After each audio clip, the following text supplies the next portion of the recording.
Bienvenidos, da gusto en verlos nuevamente. Vamos a ir a Dios en oración, vamos a pedir la bendición del Señor para este servicio. Vamos a ponernos de pies.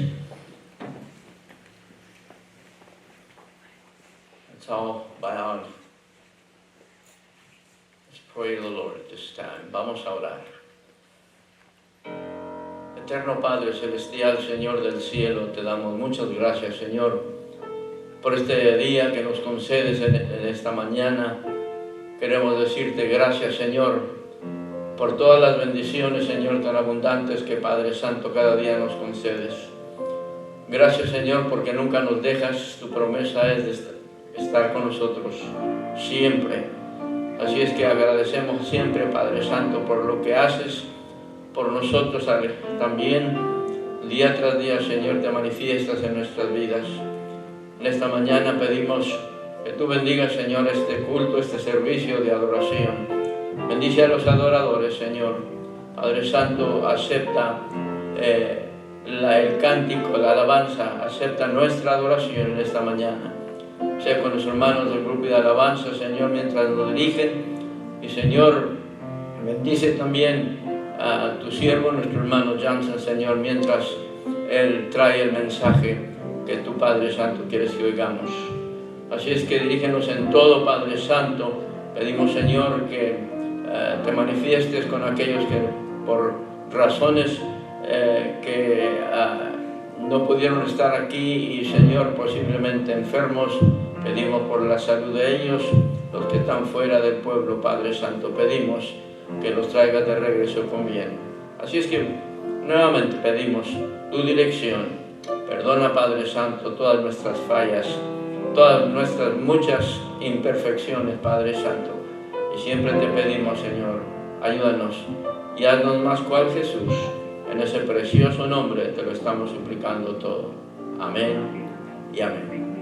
Muy bien, hermanos. ¿Están listos para cantar, mis hermanos? Amén. ¿Amén? Muy bien. Hermanos, cuando hallamos al Señor, cuando venimos a Él, ¿verdad?, encontramos el Salvador, ¿verdad? El Salvador quien vino y salvó nuestras almas, pero también encontramos un amigo que es fiel, un amigo que nunca nos deja. Y es un buen amigo. Vamos a entonar este bello canto para la gloria del Señor.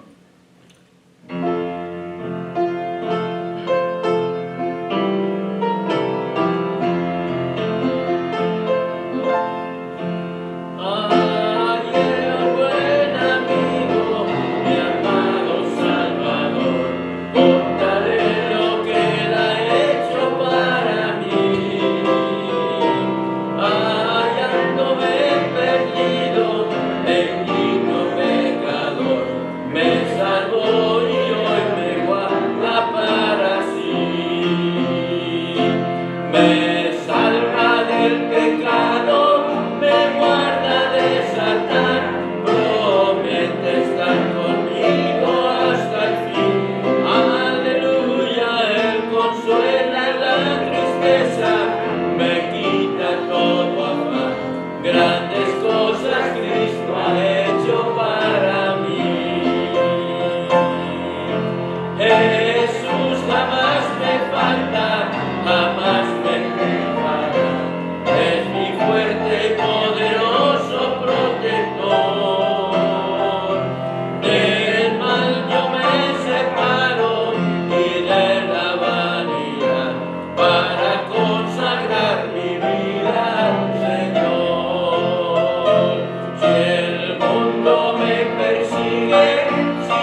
cosas por nosotros, que ya encontramos un buen amigo. Doy gracias al Señor porque mi esposa está de regreso nuevamente con nosotros, hermanos. Gracias al Señor. Amén.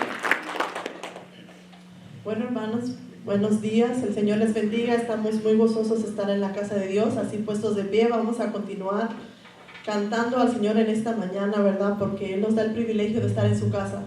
Sabemos que muchas personas están pasando enfermedad, algunas otras problemas personales, pero el Señor nos ha tenido aquí, Él es fiel. Y vamos a cantar este canto que se titula Cantaré de tu amor.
¿Verdad? En esta mañana sigamos alabando su nombre y digámosle: Señor, tú eres bendito, tú eres santo. En esta mañana cantemos: bendito Jesús.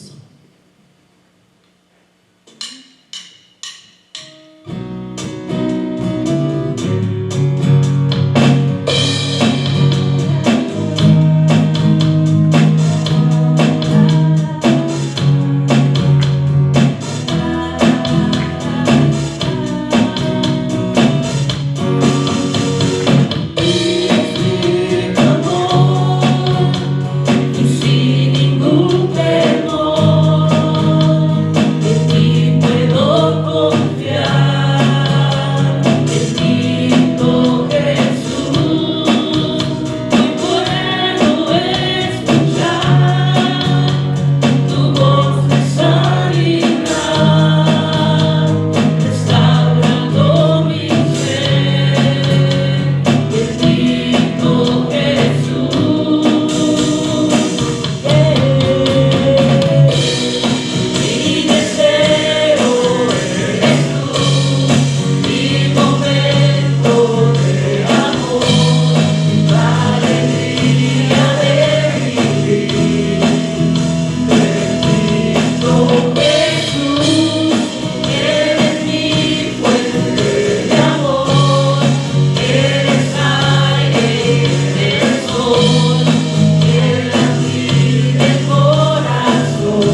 mañana.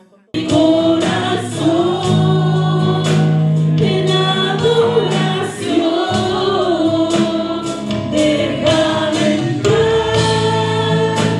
al santo lugar, te quiero adorar. Solo a ti, Señor, pongo mi ser, a tus pies, cual perfume de grato olor. Quiero llenar el santo lugar con mi adoración.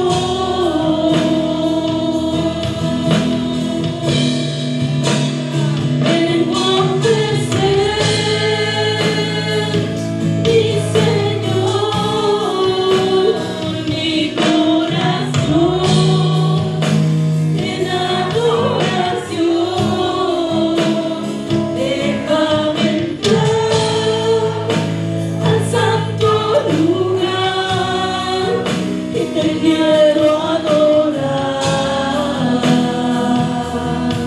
Solo a ti, Señor, pongo mi ser, a tus pies, cual perfume de grato olor. Quiero llenar el santo lugar con mi adoración.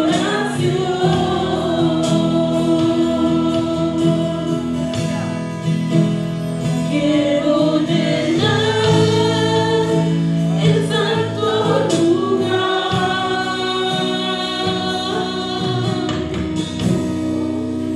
con mi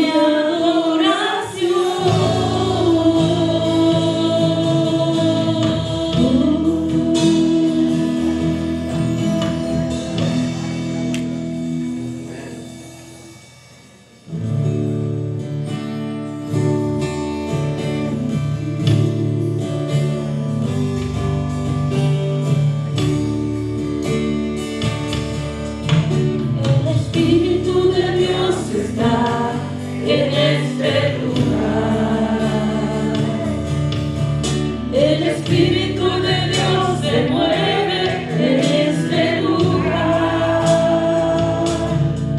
Está aquí para consolar, está aquí para liberar, está aquí para guiar. El Espíritu de Dios está aquí. El Espíritu de Dios está en este lugar. El Espíritu de Dios se mueve en este lugar. Está aquí para consolar, está aquí para liberar, está aquí para guiar. El Espíritu de Dios está aquí. Muévete en mí, muévete en mí. Toca mi mente, mi corazón, llena mi vida de tu amor. Muévete en mí, Dios Espíritu, muévete en mí. Muévete en mí, muévete en mí. Toca mi mente, mi corazón, llena mi vida de tu amor. Muévete en mí, Dios Espíritu, muévete en mí. El Espíritu de Dios está en este lugar. El Espíritu de Dios se mueve en este lugar.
Señor. Muévete en sus hogares, en sus problemas, en cada circunstancia, Señor. Aquellos que están sufriendo enfermedad, están sufriendo dolor. Dales de tu paz, Señor. Llénalos de tu vida eterna. Muévete en ti, Dios Espíritu, muévete en ti. Muévete en ti, Dios Espíritu, muévete en ti. Muévete en ti, Dios Espíritu, muévete en mí.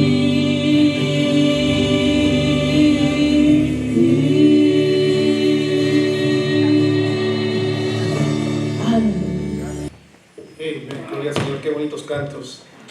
Hermanos, en este momento les invito para que veamos un video, dura solamente 3 minutos, y es un video que habla de lo que hablamos la semana pasada, de el efecto dominó, cómo ganando una persona para el Señor puede hacer una gran diferencia, porque lo que pasa es que crea una secuencia de personas que vienen a conocer al Señor también, y a veces los que vienen a conocer al Señor a través de la primera persona que vino a conocer a Cristo, ya no se conocen.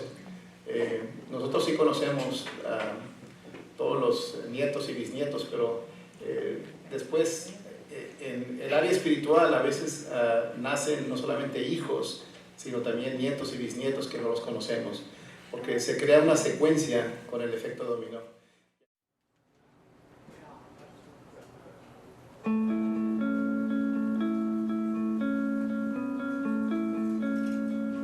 Él es Andrés. Andrés se convirtió en seguidor de Jesús hace 2 semanas. Aún sigue dando sus primeros pasos. Se hizo creyente aparentemente por Carla, y ellos no se conocen. ¿Cómo puede ser esto posible? Bueno, veamos cómo sucedió. Carla amaba a Jesús desde muy temprana edad y durante la universidad su vida fue de gran impacto a sus amigos. A pesar de que los estudiantes se exponían a muchas tentaciones, ella no fue parte de eso. Ella estaba comprometida con su fe que inspiraba a su amiga con quien ella vivía. Liz le confesó a Carla que ella quería tener eso que le hacía tener esa fe, y ella creyó. Años después, en el primer trabajo de Liz, conoció a Jorge. Jorge fue atropellado por un conductor alcoholizado cuando él tenía 13 años. Él aún tenía resentimiento y coraje por lo sucedido. Jorge y Liz se hicieron amigos y no pasó mucho tiempo cuando empezó a ir a la iglesia con Liz y su esposo. Después de un tiempo, en la búsqueda de respuestas, le entregó su vida a Cristo. Jorge se convirtió en un conferencista. Cuando él se convirtió en creyente, Jorge tuvo una nueva perspectiva de la vida. Expresaba públicamente y sin rencor lo que le habían robado y lo agradecido que estaba por la segunda oportunidad que se le había otorgado. Un día él compartió sobre cómo superar las dificultades y escoger la alegría. Fue un mensaje que tenía tanta pasión que inspiró a las personas a compartir su video en internet. El video de Jorge también inspiró a Mario. Si alguien realmente necesitaba ser inspirado, era él. Tenía muchos problemas. Vivía como un esposo indiferente, un padre ausente y un pésimo amigo. Nadie lo odiaba más de lo que él se odiaba a sí mismo. Todo eso cambió el día que miró a Jorge en ese video. Él rindió su miserable vida a Dios y fue transformado. Ahora él sabía lo que tenía que hacer. Mario trabajó duro para rescatar a su familia y al mismo tiempo empezó a trabajar con jóvenes adultos que se encontraban en peligro de echar a perder sus vidas. Uno de esos jóvenes era Andrés. Andrés nunca conoció a su padre. Siempre estaba brincando de una mala decisión a una peor. Por eso mismo siempre tenía problemas con la ley. Nadie le había enseñado cómo tener una vida digna. Y todo eso terminó cuando conoció a Mario. Él se convirtió en la figura paterna que Andrés nunca pudo tener, y con él aprendió sobre honestidad, autocontrol, integridad y de dónde venían todos esos principios. 2 meses después, Andrés realizó un acto público de su fe en Cristo, y por supuesto, Mario estaba ahí. Ahora puedes ver la conexión. Andrés fue impactado por Mario, que fue influenciado por Jorge. Jorge recuperó la alegría con Liz, que conoció a Jesús gracias a Carla. Gracias a que Carla compartió su fe, la vida de Andrés fue transformada. Interesante, estas dos vidas conectadas no se conocen y nunca se conocerán. Dice así la palabra de Dios. En nombre del Padre, del Hijo y del Espíritu Santo. Todos juntos. De modo que si alguno está en Cristo, nueva criatura es.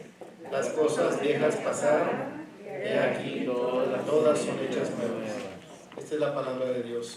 Padre, gracias por tu palabra y pedimos que ahora que la hayamos abierto, ahora abre nuestro corazón para recibir en el nombre de Jesús. Amén. Bueno, hemos estado hablando de uno gana uno, animándolos a ustedes para que se comprometan a ganar cuando menos una persona para Cristo. Y puede comenzar con tu propia familia, es decir, debe ser tu primer enfoque, enfocarte en ganar ya sea tu pareja o algún tío, algún familiar, algún hijo. La familia debe ser el primer enfoque. Pero ahí dice la palabra que de modo que si alguno está en Cristo, nueva criatura es. Las cosas viejas pasaron, he aquí, todas son hechas nuevas. Entonces yo creo que podemos comenzar a definir qué es el Evangelio. Básicamente el Evangelio lo podemos hablar de el tema de evangelizar. ¿Qué significa evangelizar a una persona? Bueno, significa compartir el Evangelio con el fin de persuadir. La palabra evangelio significa buenas nuevas. Y un evangélico es una persona que cree en las buenas nuevas. Así es que en el video que acaban de ver, Desconocidos, pudieron ver claramente cómo el evangelio, las buenas nuevas, hacen una diferencia en una persona. Yo creo que sería prudente ver lo que no es evangelizar. En primer lugar, evangelizar no significa simplemente recibir un miembro de otra iglesia que ya conoce las buenas nuevas. No todas, pero muchas iglesias mega. Cuando hablo de una iglesia mega, es una iglesia que tiene miles de miembros.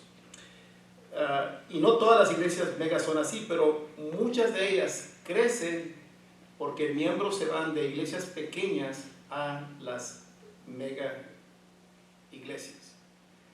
En una ocasión yo le he preguntado a varias personas por qué se van a una iglesia mega. Algunos me dicen que porque ahí está un Starbucks, ¿verdad? Hay iglesias megas que tienen un Starbucks adentro, otras iglesias que tienen gimnasios y todo eso. Y aquí pues esta iglesia no tiene esas facilidades. Entonces, lo que quiero decir es que eso de que un miembro se vaya a otra iglesia, eso no produce que el reino de Dios engrandezca. Por ejemplo, vamos a suponer que hay una iglesia de 100 personas y 40 se van a una mega iglesia. Entonces, ¿cuál es el resultado? El resultado es que esa iglesia que tenía 5,000, una iglesia mega que tenía 5,000, ahora tiene 40 que han venido de la iglesia pequeña. Ahora esa iglesia tiene 5,040 personas y la iglesia pequeña perdió 40, se fueron para la iglesia mega, entonces esa iglesia ahora tiene 60. Pero lo que estoy diciendo es que eso no ha engrandecido el reino de Dios. Tenemos el mismo número, unos se fueron para allá, otros se fueron de aquí, entonces, es decir, el resultado es que no se ha engrandecido, no se ha poblado más el cielo. Entonces, Christian A. Schwartz, él es uno que hizo una investigación, él estudió más de 50,000 iglesias en todo el mundo y él se dio cuenta que las iglesias pequeñas son las que alcanzan más gente. Porque si estamos hablando de una iglesia que tiene 100 personas y bautiza 20 personas en un año, entonces el crecimiento es el 20%. Pero para que una iglesia de 5,000 tenga el 20% de crecimiento, necesita que bautizar 1,000. Y muchas iglesias megas, algunas sí lo hacen, pero muchas no lo hacen. Ellos dependen de que las iglesias pequeñas les manden miembros para allá. Entonces, el evangelismo tampoco es presionar a personas a que hagan una decisión apresuradamente o por emoción. También el evangelismo no consiste en simplemente registrar a personas a la membresía de una iglesia. Es decir, ser miembro de una iglesia no automáticamente te hace un cristiano. Lo que te hace un cristiano es cuando crees en las buenas nuevas, cuando crees en Jesús como tu único y suficiente Salvador. Ahora, ¿por qué creemos en compartir el evangelio? Porque nosotros creemos de todo corazón que el evangelio es lo que hace una diferencia en la vida de personas. Nos dice el verso que vamos a leer, 2 de Corintios 5:17, dice que de modo que si alguno está en Cristo, nueva criatura es. Las cosas viejas quedan en el pasado, he aquí, todas son hechas nuevas. Nosotros debemos de creer de todo corazón que una persona sin Cristo va en rumbo al infierno. También esa persona siente una gran culpabilidad de pecado, tiene un vacío existencial, es más infeliz y es una persona que no ha encontrado propósito por el cual vivir. Sobre todo, y lo más importante, es que esa persona necesita que reconciliarse y hacer su paz con Dios, ya que se encuentra separado de Dios. ¿Por qué? Por el pecado. Un evangélico cree que todos hemos pecado y estamos destituidos de la gloria de Dios. Romanos 3:23. Entonces, ese es el problema. El problema es el pecado. Todos hemos pecado. Pero también, como evangélicos, creemos en la solución. ¿Cuál es la solución? Bueno, la solución para resolver un problema de una relación quebrantada con Dios es Cristo Jesús. Y al momento que tú aceptas el sacrificio que Jesús hizo en la cruz, donde Él cargó ahí tus pecados, entonces tú recibes perdón y también recibes el regalo de la vida eterna. Además, Cristo lo que hace es que le da ayuda y fuerza para que la persona siga adelante en cualquier crisis o dificultad que está pasando. A veces ese crisis no se va, pero Dios le da la fuerza a los creyentes para tener el ánimo de seguir adelante. Porque el cristiano, en el momento que aceptas a Cristo, eso no quiere decir que vas a estar exento de problemas. Vas a tener problemas, pero dice la Biblia, con Cristo que todo lo podemos. Todo lo puedo, dice en Filipenses 4:13, a través de Cristo que me da la fuerza. Amén. A través del Señor que me fortalece. Entonces el evangelio es la respuesta para todos los problemas emocionales que tenemos. A veces decimos a una persona que está pasando por una crisis emocional que vaya a ver al profesional. Tú lo que necesitas es que ver a un profesional, a un psicólogo. Sin embargo, miren, déjenme ser bien claros. Yo he estudiado un poco de psicología. Lo primero que una persona que está desorientada emocionalmente, lo primero que necesita es aceptar a Jesús. Y yo les quiero mostrar un gráfico usando la teoría de un psicólogo que estaba en la década de los 40 del siglo pasado, Abraham Maslow. Yo no sé si lo pueden ver allí o no, pero es un gráfico, necesidades según Maslow. Entonces este psicólogo dijo que todo ser humano básicamente tiene esa pirámide de necesidades. Están allí las necesidades fisiológicas. ¿Cuáles son esas necesidades? Bueno, comer, dormir, tomar agua, respirar aire, son necesidades fisiológicas que tenemos. Es algo muy importante. Luego está la seguridad, sentirte seguro. Está la pertenencia, de ese deseo de estar conectado, de ser parte de algo, de estar vinculado con otras personas.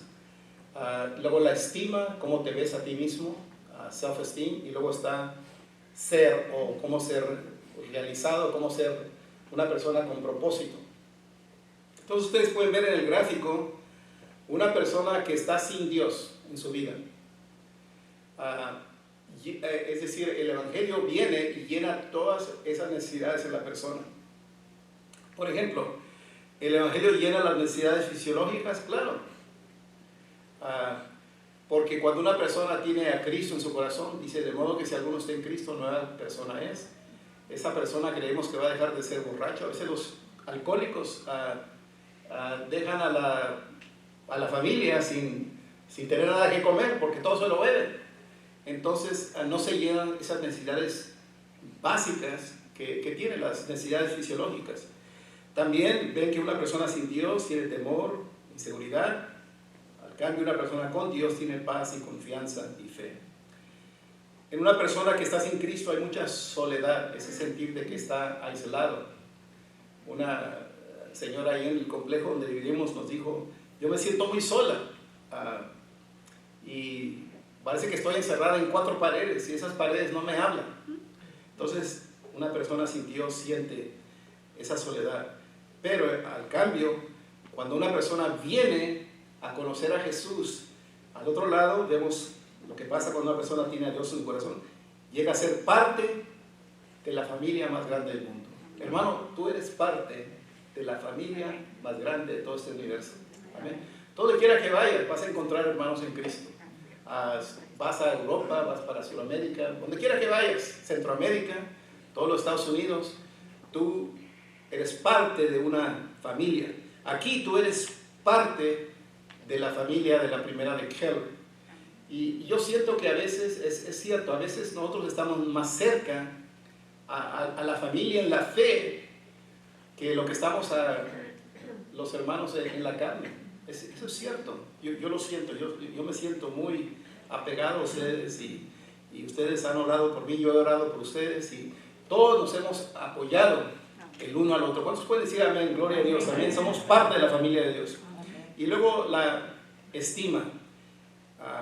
Personas que están sin Dios sienten rechazo, sienten culpa, sienten vergüenza, pero una persona que está conectada con Dios se ve como valorizado, se ve como una persona que tiene importancia. ¿Y por qué es eso? Porque él se comienza a ver como Dios lo ve. Nosotros somos valiosos ante los ojos de Dios. Y luego, más arriba está una necesidad más grande, que si una persona no tiene ese sentir de cuál es el propósito en su vida, aún hasta se puede quitar la vida.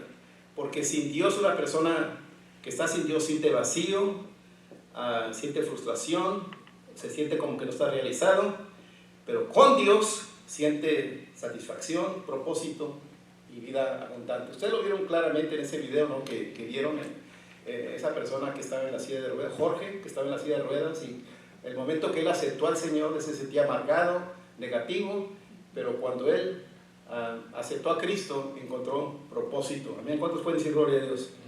Así es que en este gráfico, como vemos, Maslow presentó las necesidades que tenemos, comenzando con lo más básico, que es la alimentación, y necesidades fisiológicas como la alimentación, agua, oxígeno y descanso. Cuando yo enseñaba a los niños en la escuela primaria, yo siempre tenía algún tipo de merienda ahí alzado, porque yo sabía que, yo conocía lo de Maslow, y sabía que un niño no puede aprender si primero no se llenan sus necesidades fisiológicas. Se tiene que llenar eso primero. Si tiene el estómago vacío, no puede aprender. Entonces, este es un concepto muy importante, porque cuando llenas las necesidades básicas de una persona, entonces te ganas el derecho de tener una conversación espiritual con esa persona. Por ejemplo, los que vinieron ayer para eso del test de COVID, pues sentían alguna falta de seguridad, no sabían si tenían el test, pero al saber que estaban negativos, pues eso les dio confianza. Entonces, lo que pasa es que ahora nosotros, en el futuro, tenemos el derecho de tener una conversación espiritual con ellos. Entonces, vemos que Cristo, Él sabía todo eso. Antes de que Maslow existiera, Cristo lo sabía, porque hace 2000 años atrás, Cristo llenó la necesidad básica de alimentación, y por esa razón alimentó a más de 5000 Él también sanó a muchas multitudes durante su ministerio.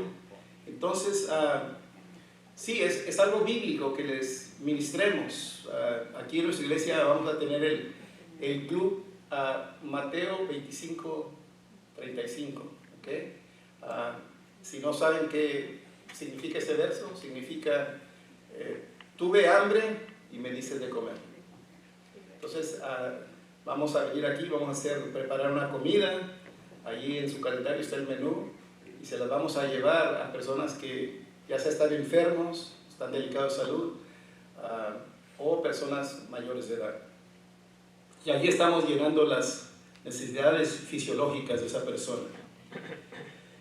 Ahora, déjenme decir esto, aunque es obvio que el cristianismo tiene mucho que ofrecer, la Biblia es clara en enseñarnos que no todos van a aceptar la oferta de perdón y de una vida abundante.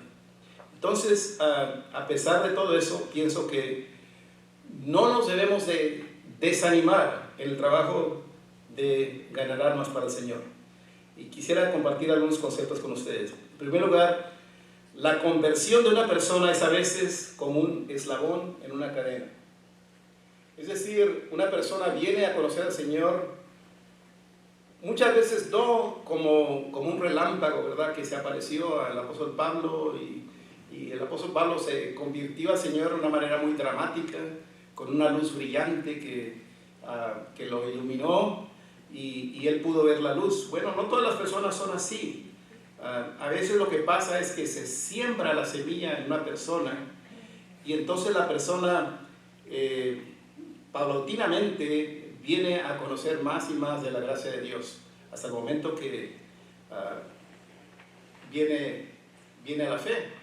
Entonces se planta la semilla, a veces esa persona se va a otra iglesia y allí se bautiza y se incorpora a esa iglesia, y eso no nos debe preocupar.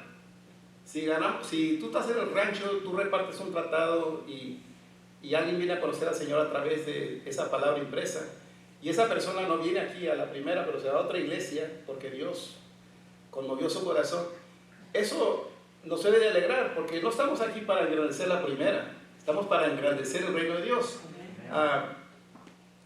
Así es que es importante, hermanos, repartir tratados, porque los tratados son como una semilla que estás plantando.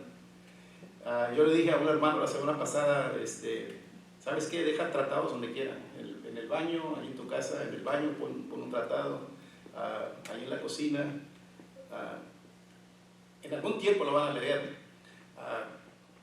Así es que déjalo, los tratados, tenemos aquí más de 1000 tratados de cómo tener paz con Dios, ahí están a la salida. Atrás tienen el domicilio de nuestra iglesia, tienen el teléfono donde pueden hacer contacto, están en inglés, están en español. Hicimos 1000, cuando se terminen esos, vamos a ordenar más, ¿ok? Porque es importante plantar la semilla. ¿Cuántos saben que el que siembra, cuando el agricultor, entre más semilla siembre, ¿qué va a pasar? ¿Cuál va a ser el resultado? Va a tener más cosecha, ¿ok? Entonces hay que sembrar la palabra. Identifícate como un cristiano, ¿ok? Donde quiera que vayas, deja los tratados en el baño, dale uno a la que te corta el cabello, dale uno al mesero que te atiende, a la mesera, pero claro, con una buena propina, ¿ok? No vas a dejar 50 centavos de propina y luego hay un tratado, ¿no? Hay que dejar una buena propina. ¿Cuánto dicen amén? Sí saben que los meseros nomás se ganan $2 por hora y ellos dependen de la propina que uno les da. Número 2, no todos están listos o quieren en ese momento aceptar a Jesús. Entonces la Biblia nos presenta, como ya dije, la idea de evangelizar como los campos que están listos para la cosecha. La cosecha se recoge en su tiempo apropiado. Puede ser que recojas la cosecha cuando no está madura, es decir, cuando ya no es tiempo de recogerla. Entonces hay un tiempo en la vida de personas cuando están más receptivos al Evangelio. Vemos en los Evangelios que la gente venía a Cristo en tiempos de crisis, como una enfermedad grave. Entonces, esos son momentos cuando una persona enfrenta un crisis, son los momentos en el cual el corazón de una persona está tierno y listo para recibir palabra. También puede ser en el tiempo de duelo, cuando una persona está de luto, tiempos cuando está atravesando el divorcio, cuando se enfrenta con problemas de la justicia, cargos criminales que se le han hecho, se encuentra en la cárcel, o cuando están haciendo trámites migratorios y es un tiempo difícil para ellos porque están esperando ya mucho tiempo, todo se está demorando, cuando hay problemas en el hogar, hijos rebeldes, cuando hay problemas emocionales. Es decir, el fruto tiene que estar listo para cosechar, y el fruto está más listo cuando una persona encara una situación difícil. Entonces, como iglesia tenemos que movilizarnos.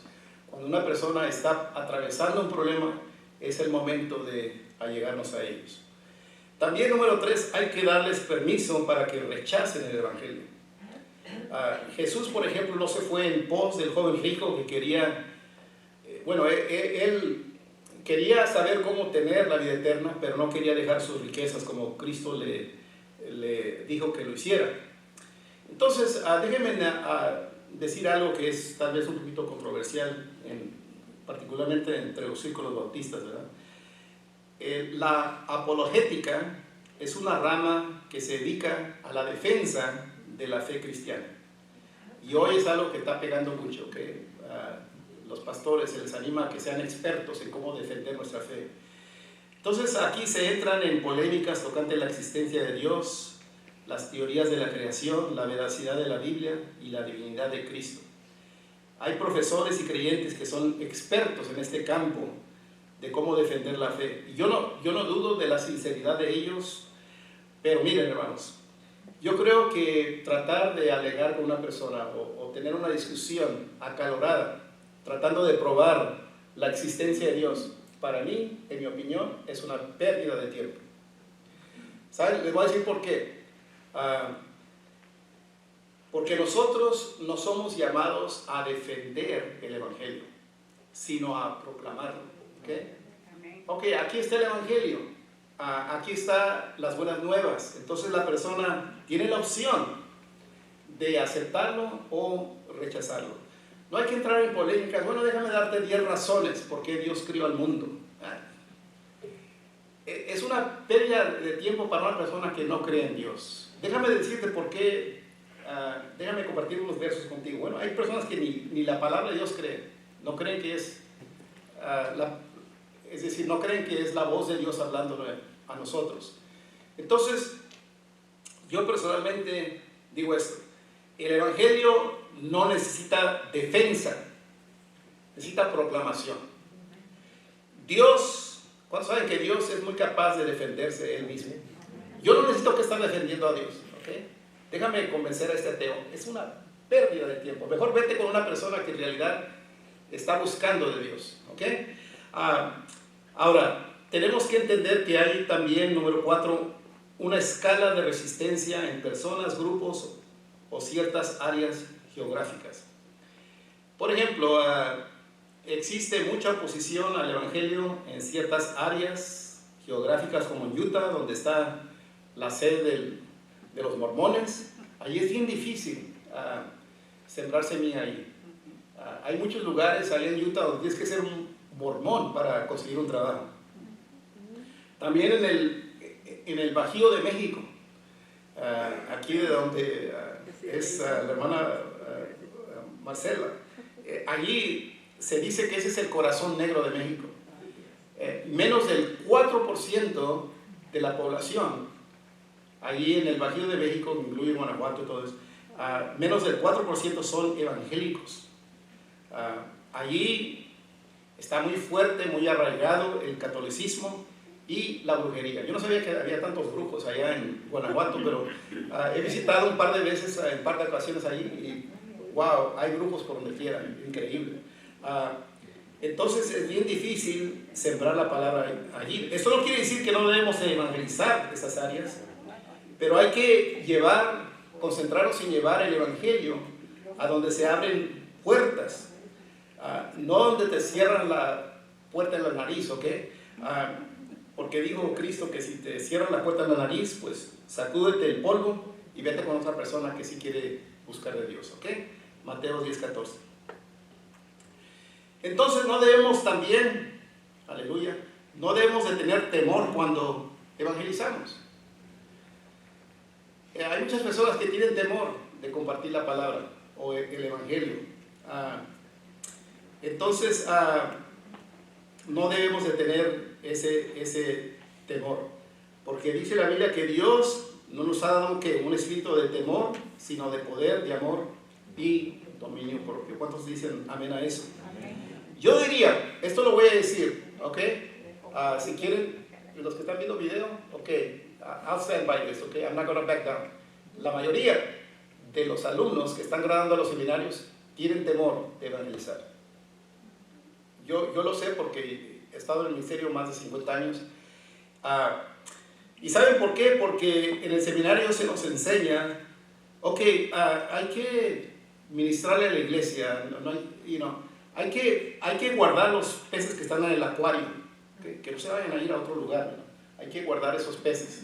No se nos enseña, creo que no se nos enseña adecuadamente cómo compartir el evangelio sin temor. Y entonces la mayoría que salen de ahí tienen temor de conversar, de compartir el evangelio. No lo hacen.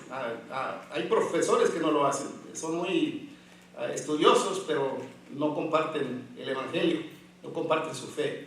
Entonces Dios no nos llamó a guardar el acuario. Bueno, hermano, mire que fulano tal ya no viene aquí a la iglesia y que ya se fue, ese pez ya se salió. That's not our job. No es nuestro trabajo ser guardianes del acuario, sino ser pescadores de hombres, ¿okay? Eso es a lo que Dios nos llamó. Y a veces sentimos temor porque creemos que la gente nos está rechazando. Esa persona le di un tratado y me lo dio para atrás. Who cares? Miren, hermanos, entiendan esto. No todos quieren aceptar a Cristo, ¿ok? Hay gente que va a rechazar el evangelio más de aquellos que lo aceptan. Y Cristo nos dijo que el camino hacia la perdición es un camino ¿qué? Es un camino ancho y que muchos van por ese camino. Pero el camino que conduce a la vida eterna es un camino angosto y pocos son los que lo encuentran. Mateo 7, 13 al 14. Entonces, en una ocasión, hermanos, déjenme compartir con ustedes algo bien interesante. Yo estaba tomándome una taza de café en McDonald's. Y yo noté que dos caballeros me estaban mirando así constantemente. ¿Quiénes son estas gentes que me están acosando? A lo mejor es la migra que me quiere deportar, no sé. A mí la migra no me puede deportar. Yo tengo un nombre Johnson, ¿no? Un apellido Johnson, así es que no me puede tocar la migra, ¿okay? Pero these guys, they were just, me estaban viendo. Entonces, pronto me di cuenta que eran testigos de Jehová, ¿ok? La hermana Gloria conoce mucho a los testigos de Jehová. ¿Estuvo cuántos años, hermana? ¿30 años? 40 años con los testigos. Ok, entonces su doctrina está muy torcida, ¿ok? No te hagas testigo de Jehová porque no vas a poder celebrar cumpleaños, ¿ok? Y a mí me gustan los cumpleaños, ¿ok? Ese tema lo dejamos para otra ocasión, pero es interesante. Yo estuve platicando con ellos casi 2 horas. Entonces, la plática que tuve con ellos fue muy interesante. Yo no entré en polémica con ellos, ¿ok? Porque tratar de convencerlos a ellos es bien difícil, es como tratar de convencer a un ateo, ¿no? Entonces, pero sí me daba interés por conocer cómo ellos trabajan, ¿ok? Entonces, ellos me compartieron en una manera muy detallada, no lo tenían que hacer, pero lo hicieron, ¿ok? Cómo ellos trabajan. Y es interesante la estrategia que ellos usan, a pesar de que van repartiendo muchas ideas erróneas. En primer lugar, hermanos, ellos tienen visitación todos los días. Todos los días tienen visitación. Segundo lugar, ellos no tienen ministros pagados. Todos son voluntarios. Es más, todos los que están ahí se creen que son ministros, ¿ok? Y ellos hacen el trabajo que hace un ministro. Entonces, algo muy interesante que me dijeron fue esto. Ellos tocan la puerta de muchas casas por esta razón. Dijo que ellos tienen una estadística que ellos saben que tienen que tocar 700 puertas antes de que una persona pueda decir que sí, ustedes, yo quiero que me traigan estudios, yo estoy abierto a conocer más de cómo ser un testigo. Imagínense, ellos saben, él me dijo, yo sé que yo tengo que tocar 700 puertas para tener una persona que está abierto a nuestras enseñanzas. Entonces, cuando una persona dice que sí, ok, sí puedes venir a mi casa, sí puedes tener estudios aquí, entonces ellos comienzan a indoctrinarlos, es decir, tienen estudios, les enseñan más de todo lo que es ser un testigo de Jehová. En otras palabras, ellos hacen mucho seguimiento, cosa que nosotros como evangélicos no lo hacemos muy bien. Y algo interesante, le pregunté que me describiera un culto de adoración de ellos. Y me dijeron que casi todas las reuniones de ellos tienen que ver con testimonios de las visitas que hicieron cuando se fueron a tocar puertas. Entonces, ellos nomás se juntan para hablar de eso, de cómo salieron a las calles a tocar puertas. Es decir, algo muy interesante también, ellos no separan a los niños y a los jóvenes. No dicen, ok, aquí están los niños, vamos a ponerlos aquí en otro lugar para que se entretengan allá. No, en un salón, ahí están todos, los niños y los jóvenes, todos juntos. ¿Por qué? Porque ellos están creando una cultura, ¿verdad? Que desde niños, desde que están niños, los niños tienen que aprender a salir y tocar puertas, y también los jóvenes.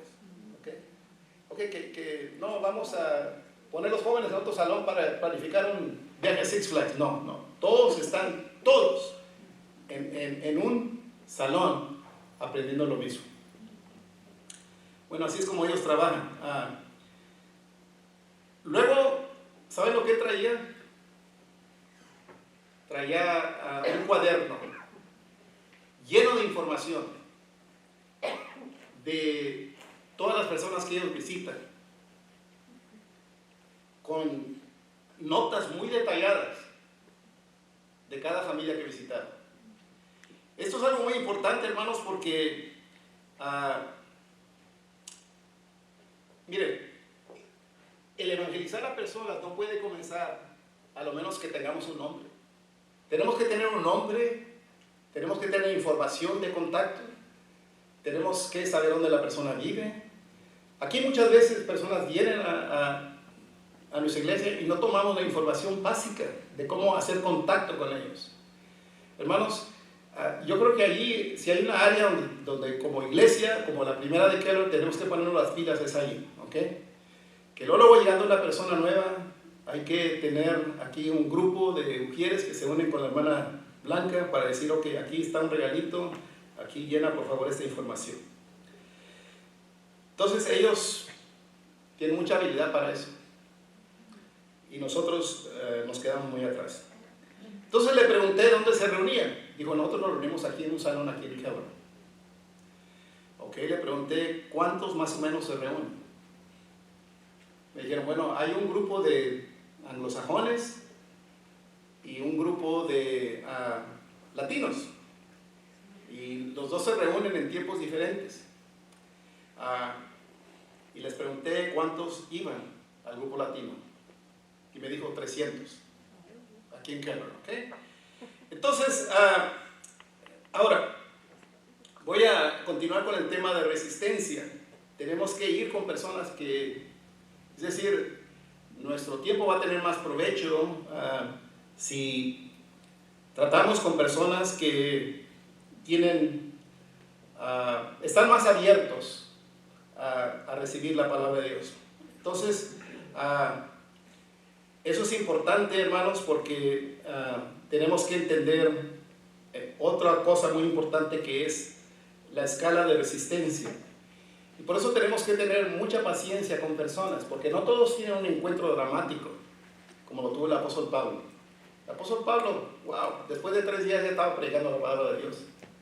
No todas las personas son así, hermanos. Nosotros tenemos que allegarnos a una persona que está interesada en el Evangelio y apegarnos a él. Y no soltarlo. Así como lo hacen los testigos. No lo sueltan a esa persona hasta que se convierte en un discípulo de ellos. Nosotros tenemos que hacer lo mismo. Tenemos que entender un poquito de la escala de Ingold. Ahí la pueden ver. Ya estoy por terminar. No quiero entrar en una plática muy detallada, pero ustedes ven cómo una persona, por ejemplo, puede rechazar la idea de un ser supremo, y luego esa persona se le van abriendo los ojos a que conozca el Evangelio. Noten la número 7. Tiene el conocimiento inicial de lo que es el Evangelio, comienza a entender más de la palabra de Dios. Número 4, tiene una actitud positiva. Ya la persona no te dice que no, sino que está abierto a que tú le des la palabra de Dios. Y luego, número 3, algo muy importante, que la persona reconoce que necesita de Dios, tiene un problema personal que lo separa de Dios. Y luego número 2, negativo número 2, la decisión de actuar. La negativo 1, arrepentimiento y fe en Cristo. Y allí está, en el mero medio, esa persona llega a ser una nueva creación. Llega el momento que sí al principio tenía dudas, al principio rechazaba, pero paulatinamente esa persona vino a conocer más de la gracia de Dios. Luego llega el tiempo de que esa persona tiene una evaluación después de su creación, después de su decisión, perdón. Y eso significa que la persona dice, sí, pues yo antes tenía una carga muy grande, pero ahora siento que esa carga se fue. Eso es lo que se llama evaluación. Luego se incorpora, una persona tiene que incorporarse a una iglesia. Luego el crecimiento, comunión con Dios. Y número 5, comienza a reproducirse esa persona. Comienza a ganar a otras personas y se comienza el efecto dominó del cual estábamos hablando. Bueno, hermanos, déjenme terminar con esto. En nuestra iglesia tenemos una hermana, no está aquí en este día de hoy. Si ustedes quieren saber por qué no está aquí, pues le pueden llamar. Yo no voy a compartir su información personal, ¿verdad? De ella. La hermana Dolores Rojas, ¿ok? En un tiempo esta hermana enseñaba catecismo en la iglesia católica y participaba. Ella era uno de los líderes de las danzas matachines a la Virgen de Guadalupe. Yo fui muchas veces a su casa, y ahí en su casa, pues ahí tenía una gran imagen de la Virgen de Guadalupe. Pero yo nunca le dije a la hermana que quitara esa imagen. Nunca le dije. Nunca la critiqué por eso. Yo dije, algún día el Señor le va a abrir los ojos, que eso es como una forma de un ídolo, y entonces ella sola lo va a quitar. Y entonces ella comenzó a venir al templo. ¿Saben cuánto tiempo ella vino aquí al templo? Primero su esposo Luis vino a conocer al Señor, pero ella duró 4 años. 4 años escuchando la palabra de Dios. Se vio en ella, paso por paso, se vio la escala de Engo, cómo ella llegó a un momento que hizo su decisión para el Señor. Entonces llegó el tiempo de convicción, y yo decía, esta hermana, el día que ella se entrega a Cristo, y fue una larga espera, 4 años, yo dije, el día que ella se entrega a Cristo, ella va a ser una persona muy fiel al Señor. Y sí, hermanos, así fue. Después de 4 años, en el año 2019, ella se entregó al Señor, se bautizó, pero fue un proceso. Entonces, hermanos, hay que trabajar con personas, hay que discipularlos, hay que instruirlos, y no hay que darnos por vencidos si ellos en el momento no quieren seguir al Señor. Hay que trabajar con ellos y orar por ellos y dejar que Dios haga la obra, porque Dios es muy capaz de cambiar un corazón, más capaz que nosotros, amén. Y hay que creer que Dios es el que hace la obra en nuestras vidas.